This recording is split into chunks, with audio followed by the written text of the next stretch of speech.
I cut my teeth quitting on this hillside. It is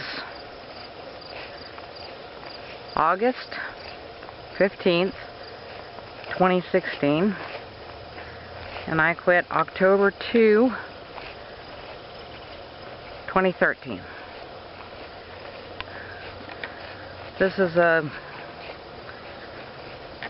hill known as Arrowhead, and it has a destination point called Flat Rock on the top. I've climbed all over this hill. It looks tiny, but it's a great walk for someone who's, for anyone, but for me as a quitter, offered numerous challenges. You can go up the face, which I'm walking toward right now. You can explore the meadows, and even the main path is behind those woods. That's the access road, is through those woods up to a cell tower for one thing, but also to the top.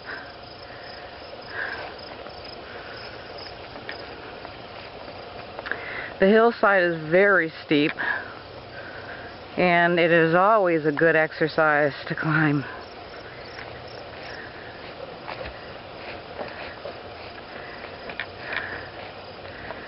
But I came here in moody days, troubled days.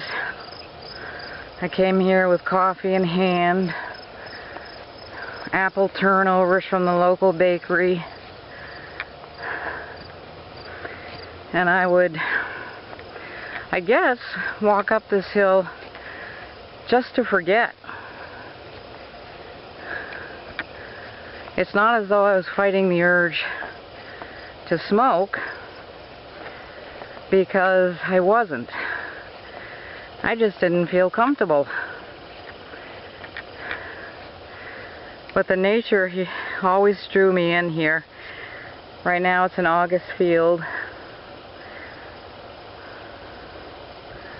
Absolutely stunning.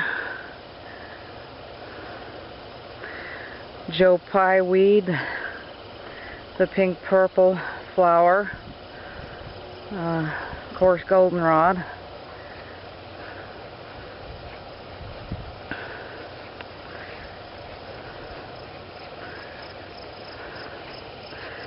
Even before I get near the hill, or anyone does, you can feel the tug of gravity.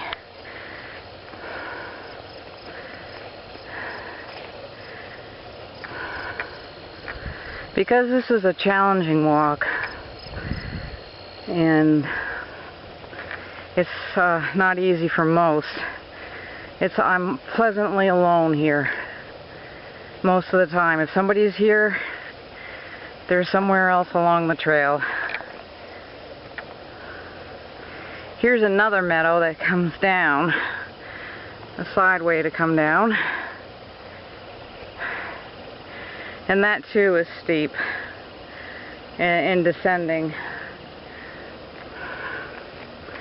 This is just the right size challenge for me because, well, I felt like I needed to work the piss and vinegar out.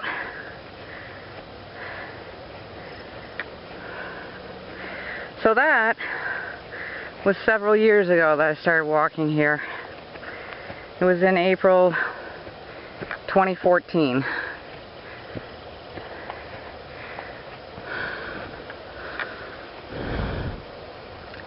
And here we are, descending, the descending view. The townage, the rolling hills of New Hampshire.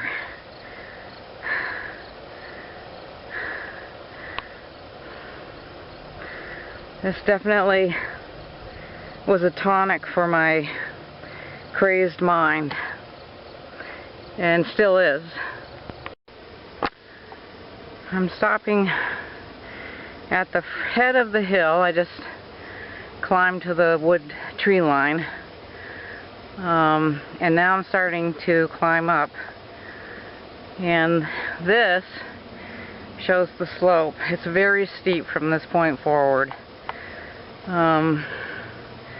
Also, it's a lot like climbing a goat path to get to the top. So this is definitely an ideal walk for working out emotions, getting a good workout, working out the piss and vinegar, and being comforted by the awe of Mother Nature.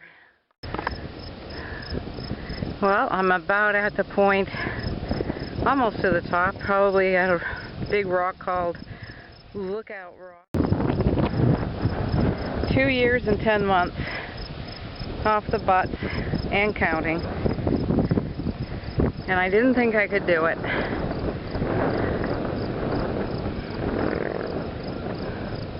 After 35, 37 years of smoking, something like that.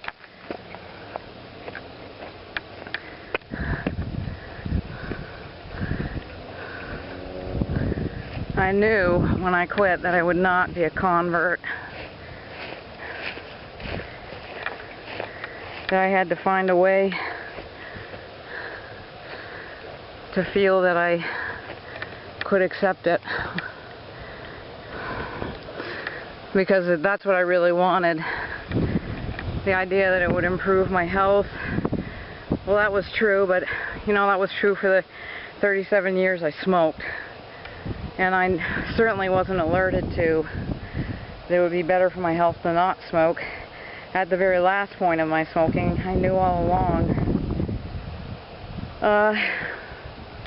Money wasn't a bad motivator. I'm saving about $3,000 a year between insurance costs and the cost of the cigarettes.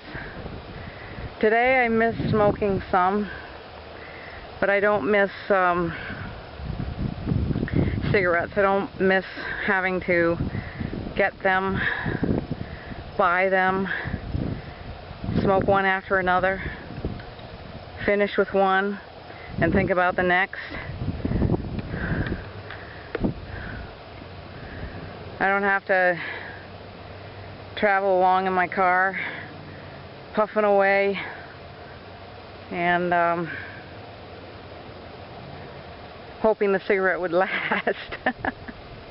Cigarettes never last long. They don't last long.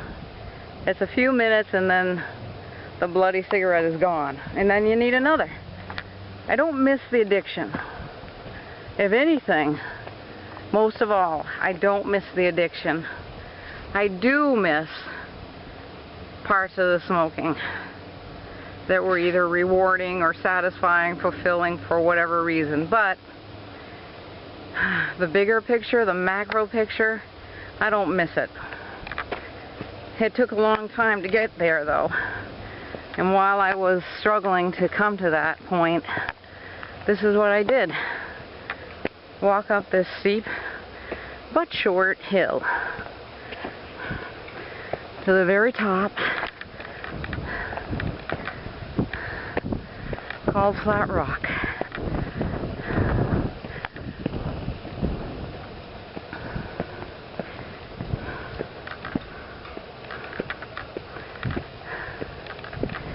And I would get to the top and take my rest.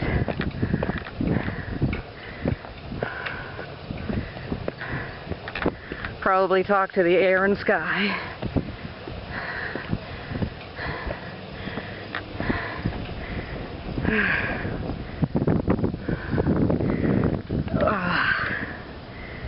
And look down.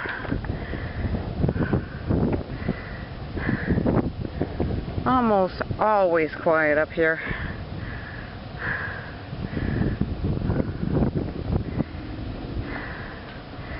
I look around and I think,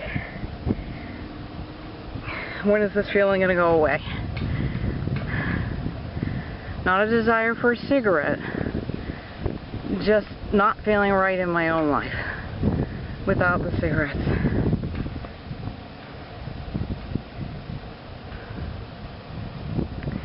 I don't even know when the worst of it disappeared, but like I said, it's been 2 years and 10 months, so somewhere along the line I started to get better, and my wanting my past life started to dissipate, dissolve away. I'm not free from smoking. I'm a smoker way deep down inside, but today I don't smoke.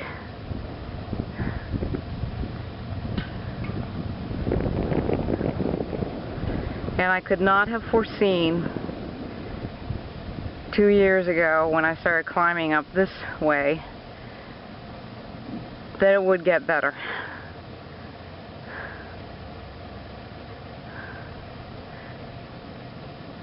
I didn't like the idea of staying stuck, and I wanted to know when am I going to feel better. It's not like I didn't put myself to a lot of different tasks in my life in the hopes of finding that new non-smoking life. And cigarettes for me were the most powerful addiction I think I have ever had. When I stopped smoking, I realized suddenly that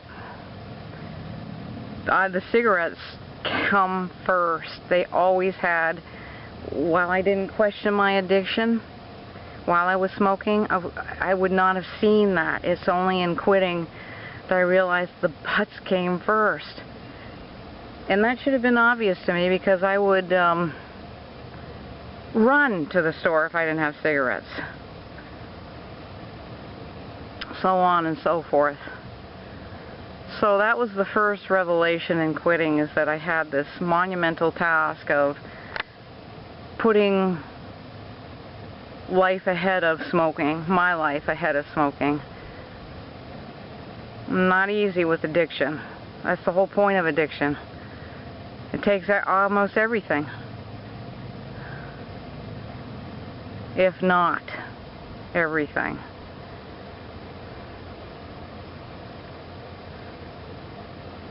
So today, this is a kind of a anniversary of sorts.